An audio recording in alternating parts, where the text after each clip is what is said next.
Fox News Alert, thanks for joining us on this special late-night edition of The Five. It's no surprise here.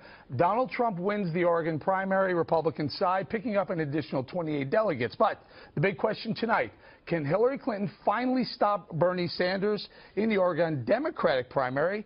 Sanders has upset Clinton, but in Kentucky, the Democratic battle is still too close to call, although Hillary Clinton her camp is claiming victory. Moments ago on the trail, Sanders addressed his supporters.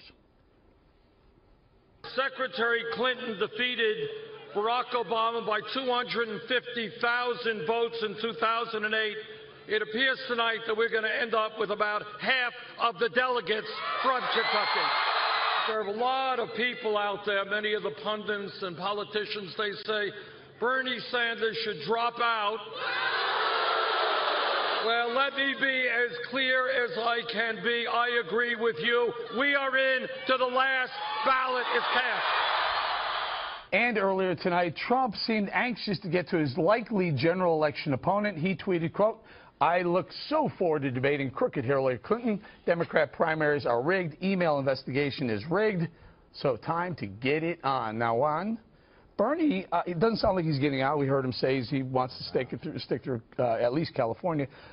He may actually beat her tonight in delegates, right? Not much. I mean, really, the delegate thing is so interesting to me because it's a you know, basically they both get a split of the delegates in Kentucky. I mean, this was a psychological victory, as Charles Krauthammer said, for her to break the losing streak that she'd been on and finally be able to say, I won one, because otherwise May was going to be a total dump for her, right? Okay, so she won one, but even if she'd come in a few votes behind, it was still going to be a split. Bernie gets a few more delegates out of Oregon, but what you got to realize is now Hillary needs less than 100 more delegates to seal the deal. That's the big news, I think. She's getting very close.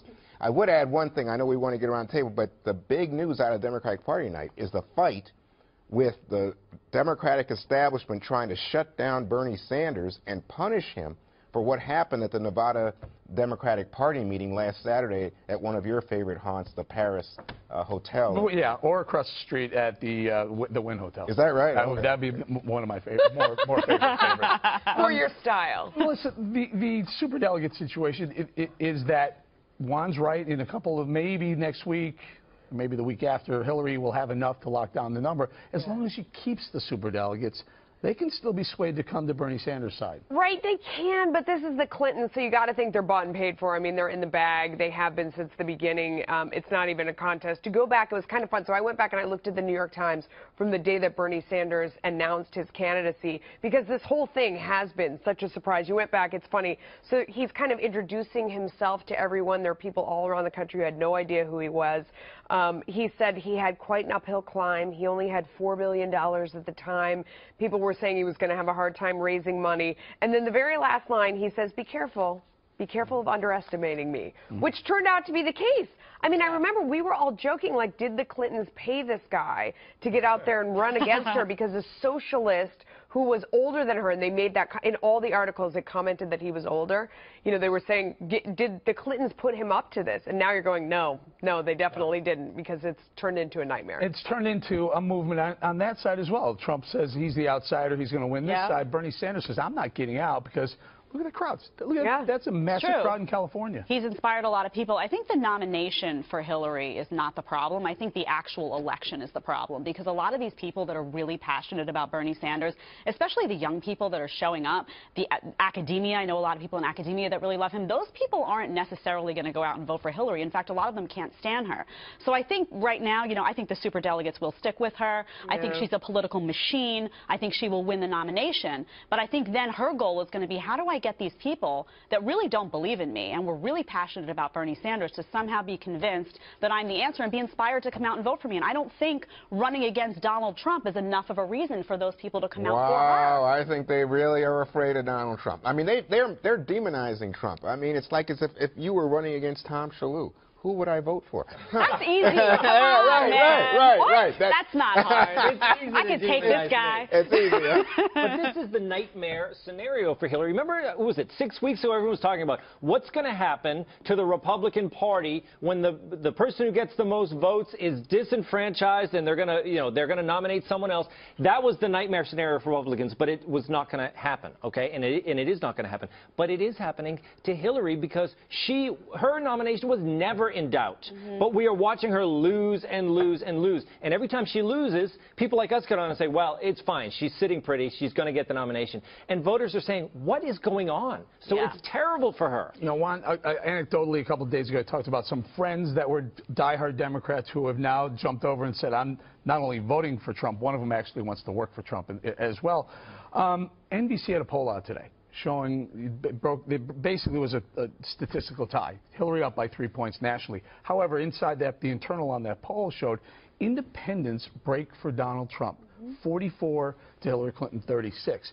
She's got to worry about this, does she not? That would be a worrisome fact. If that poll proves to hold, you know, it's not just some freak thing at the moment. It would be really worrisome. I mean, clearly, she still has a tremendous advantage with women, and we can see that that's still at play, and everybody's worried about how Donald Trump deals with the women issue, the New York Times story, all the rest.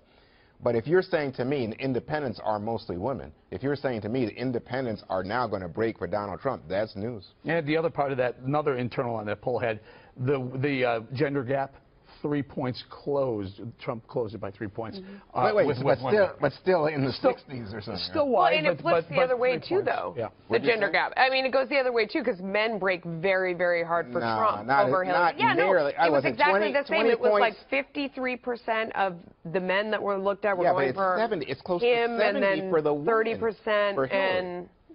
So that means a 20-point lead, right? But, you know, Barack Obama won by more than 10 points, like 15 points for women in 2008, didn't he? I don't know if that's exact numbers, but he won by a lot. And I think he won by 10 points in the following election. So women have always trended Democratic. So, I mean, all Trump has to do is close the gap a little bit, and he's doing okay. Stay right there. Stay right there. Hang on there, Juan. Meanwhile, earlier on Fox, the DNC chair explained why she thinks a prolonged Democratic race will not hurt the eventual nominee. I don't think it's hurting. On the contrary, actually, I think that if you look at the exit polls and the questions asked of voters as they're coming out of our most recent Democratic primaries, they've enthusiastically said that the primary has actually caused them to be more energized about our candidates and more likely to be supportive of whoever our nominee is. And that is actually, you know, in stark contrast to what's happened on the other side of the aisle. Oh, yeah, sure.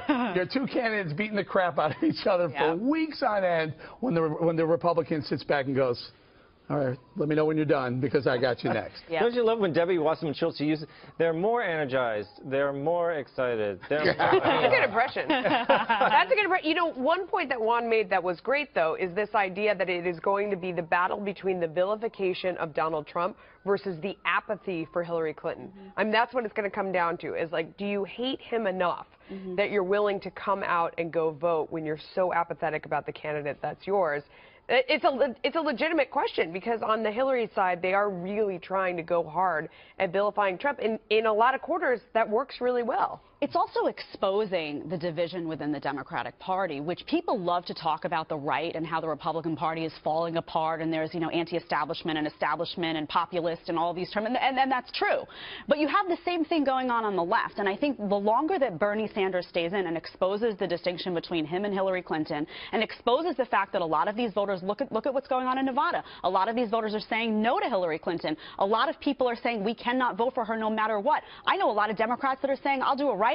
I cannot vote for her. I absolutely refuse to. So I think the longer he stays in and highlights that difference, the more of a problem it's going to be for her because she's being forced to defend herself. She's not good at this. She's not a good politician, and she's having a really hard time appealing to the left. Even though she's had to tack left to appeal to Bernie Sanders' crowd, it's still not working. I think she's going to have a hard time. I really don't understand this.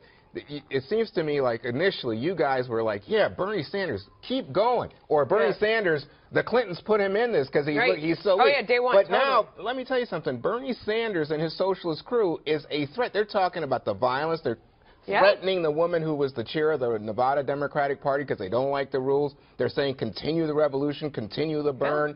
Big turnout tonight in California. And again, you see this kind of almost anarchist zeal on the part of Sanders supporters. Now, you're saying, oh, this means that there's this tremendous split within the Democratic Party. Ideologically, Let me tell you something. The history books are going to write about this as a moment when the Republican Party broke apart, lost its principles, lost its ideas. Or changed. Or evolve. Rebirth. I mean, Rebirth, that's possible. There's no question that itself. the establishment class, and Donald Trump comes along as the outsider, and he changed things. I mean, another number today.